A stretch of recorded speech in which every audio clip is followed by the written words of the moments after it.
Hello, I'm Reverend Sam, and this is Power Encounter TV broadcast. I pray for you today that in the name of Jesus, the glory of heaven will be open over your head. I see an open heaven, and it indicates willingness on behalf of God to minister to those whose hearts are open. I pray that in the name of Jesus, from the throne of God, you will receive help today. In Jesus' mighty name, in that area of your infirmity, in that area of your weakness, I command in Jesus' name, receive help from above. In the mighty name of Jesus. Thank you, Lord Jesus. I give you praise. In Jesus' mighty name. Amen and amen. I see heaven opened. So I believe that God is going to do something great concerning your life and the life of your loved ones. In the mighty name of Jesus. I want to continue on how to receive the power of God today again. Because I've come to discover that one of the major problems that we have in the body of Christ is many a time we know how to ask.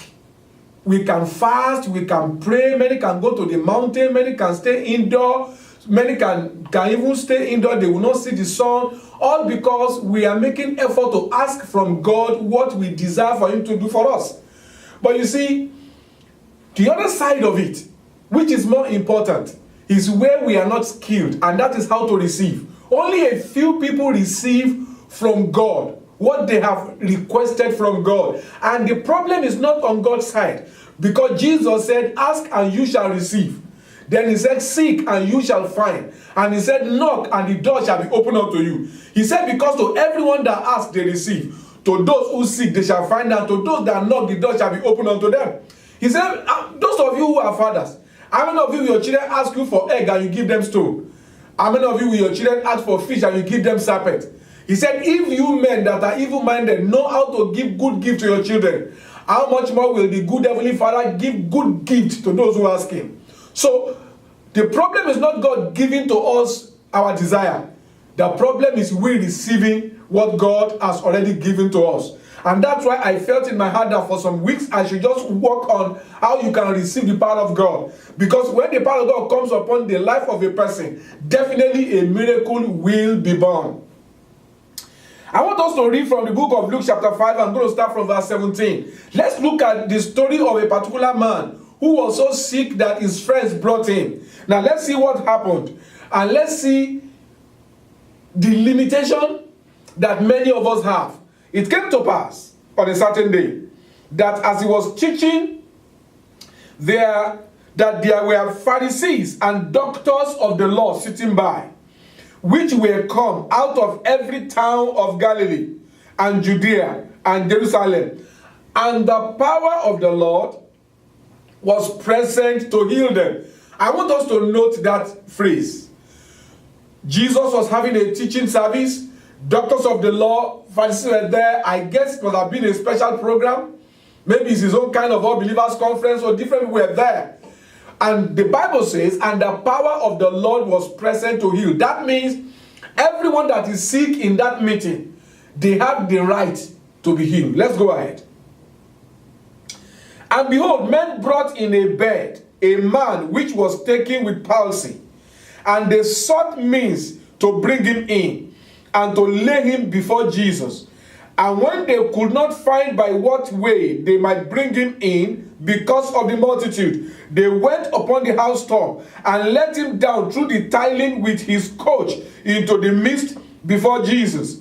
And when he saw their faith, you see that? Mark that word. He saw their faith.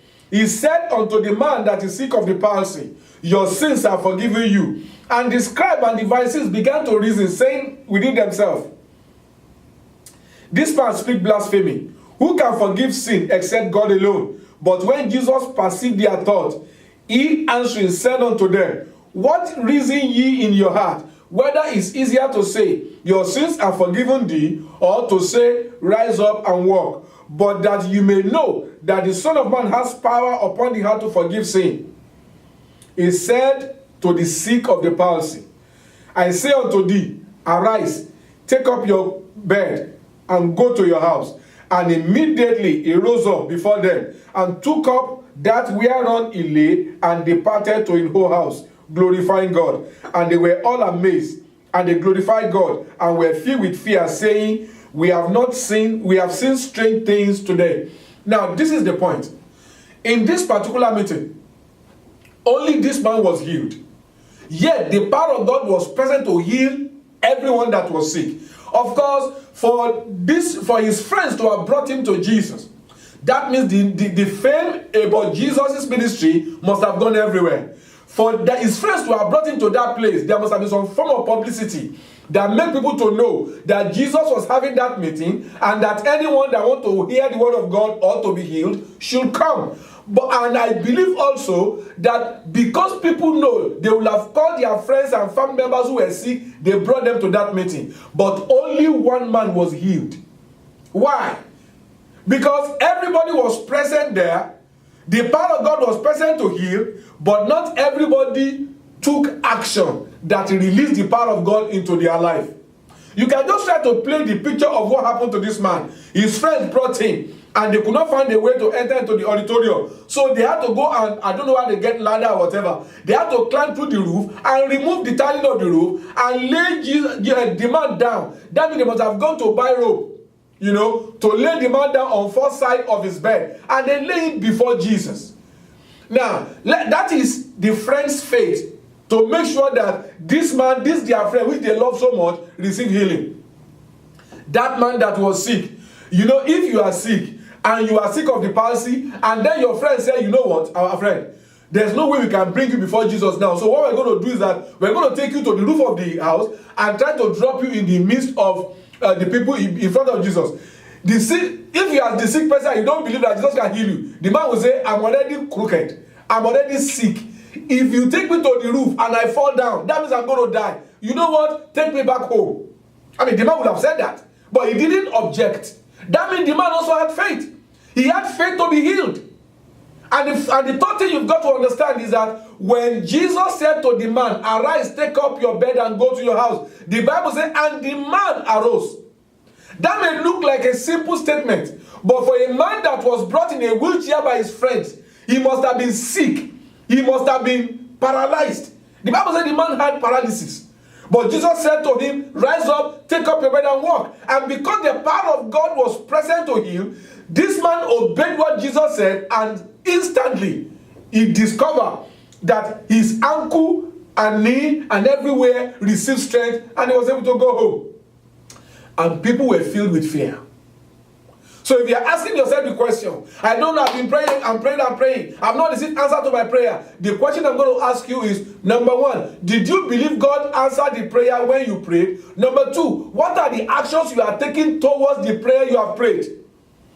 After all, if you believe God has answered, then you should take steps that prove that you believe God has answered. But when you are still waiting and wailing and crying and shedding tears and saying negative things, you are not expecting anything to happen.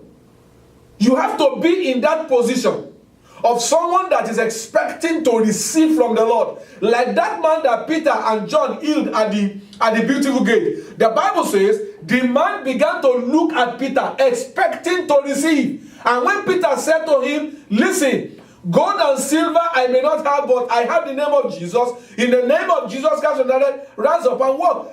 Peter held his hand and jacked him up, and the power of God took over. And therefore I pray for you today, everyone watching me, in every area of your infirmity, in every area of your inabilities, I command the paralysis to give way in the name of Jesus. I command that from this moment you hear the voice of God through my mouth. I command that the anointing of the Holy Ghost will come upon you in the name of Jesus. And I command you to rise up and walk in the name of Jesus. I command you to rise up and walk in the name of Jesus. I command you to rise up and walk in the name of Jesus. I command the pain to leave. I command the infirmity to depart. Because every tree that my Father has not planted, it is written, they shall be rooted up. Whatever God has not planted in your life, is it ancestral cause? Is it sickness and disease? Is it pain? Heal, I command in the name of Jesus, every spirit of infirmity, every hold of the enemy over this, I command them to break loose in the mighty name of Jesus. Listen to me. Begin to do what you cannot do before now. I believe the power of God went to you as I begin to speak. And I command that in the name of Jesus, I rebuke the spirit of doubt. I rebuke the spirit of unbelief in the name of Jesus Christ. I give you healing. I give you healing. You know, long time ago, almost 30 years ago, the Lord opened my eyes and I saw in a vision holes in this hand and in this hand. And I heard the voice of God say to me, that is a sign that I've given you the healing anointing. And from that time, I believe that when I pray for the sick, they get healed.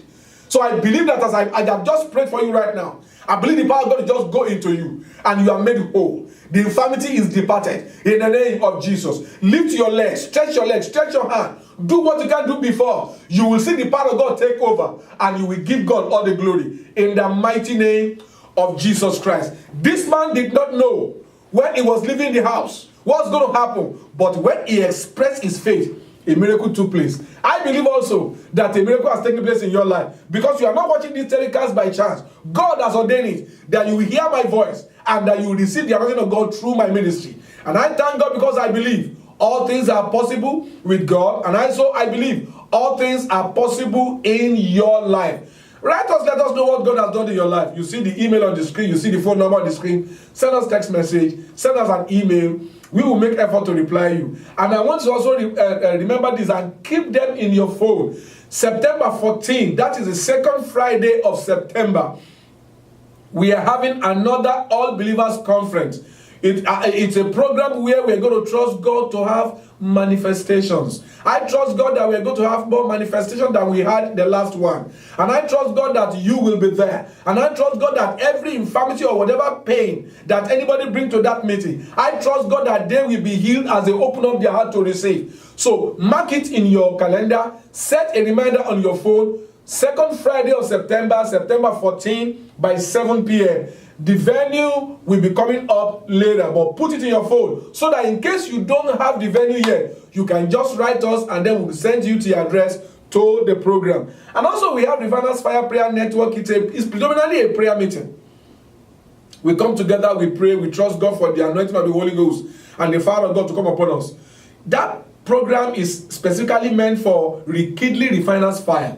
You want to be a part of it? We do it once in a month and it's on a Saturday. You've got to send me your phone number and your name so that we can send you the address of where we're going to have the next one and the time. And I believe that as you join us, you will see God working in your life. Do you also know that you can be a part of those who are getting blessed by this ministry, apart from receiving healing and deliverance, by your support? Any support you can give to us, prayer, finances, connections, whatever God can give you grace to do. If God is touching your heart to support us, listen, this is a good ground. We are spreading the gospel of Jesus and you will definitely receive your harvest in the mighty name of Jesus Christ. I'm going to go right now because it's almost time for me to go. But I want you to know something. I believe one thing, that I don't connect to people for no reason. If you watch this program, it's because there's a purpose for it. And I believe it's because God is transforming your story. And the summary of your story at the end of the day will be that you are wonderful because Jesus is real. I'll see you next time. God bless you. Bye-bye. Lord, you are great. Thunder announce your presence. The storm announce your power. I can't imagine your greatness.